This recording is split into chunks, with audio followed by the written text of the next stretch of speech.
30 يوما شارك خلالها 25 فريقا في بطولة كأس العراق بخماسي الكرة، مثلوا فرق الوزارات ومؤسسات الدولة، متناسين الروتين اليومي للعمل ومتاعبه ليشكلوا طيلة فترة المنافسة أجواء ممتعة ومثيرة.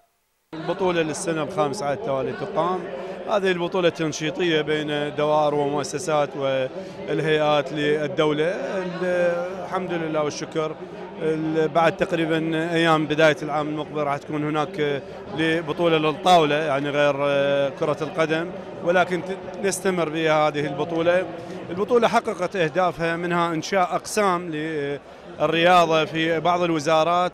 اليوم الأخير شهد إقامة مباراتين، الأولى كانت لتحديد المركزين الثالث والرابع، إذ التقى فريقا الزراعة والسياحة. الأول نجح من إنهاء المباراة لصالحه ب8 أهداف ل3، ليكن المركز الثالث من نصيب الزراعة.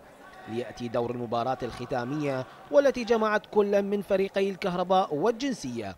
اللقاء ابتدأ بتفوق واضح للكهربائيين الذين تمكنوا من السيطرة على منافسهم وتحقيق هدف أول. الحال لم يبقى على ما هو عليه، الجنسية كان له رأي آخر في إيقاف هذه السيطرة ليستطع من معادلة النتيجة.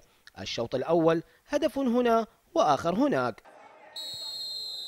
الشوط الثاني غاية الفريقين ازدادت أكثر مما كانت عليه. الجنسية استطاع من فض هذه الشراكة بتسجيله 3 أهداف لهدفين.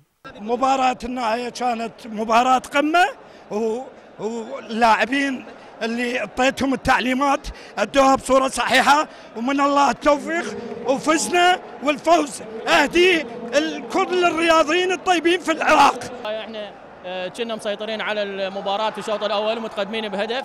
الشوط الثاني ايضا كنا متقدمين بالبداية، يعني مسيطرين على المباراة، لكن مرات تصير اخطاء تكتيكية بالفريق. آخر ما تبقى في هذا التجمع توزيع الميداليات وكأس البطولة على الفرق الثلاث الفائزة وعلى الفرق التي أعطت وجملت لوحة المهرجان بعامه الخامس.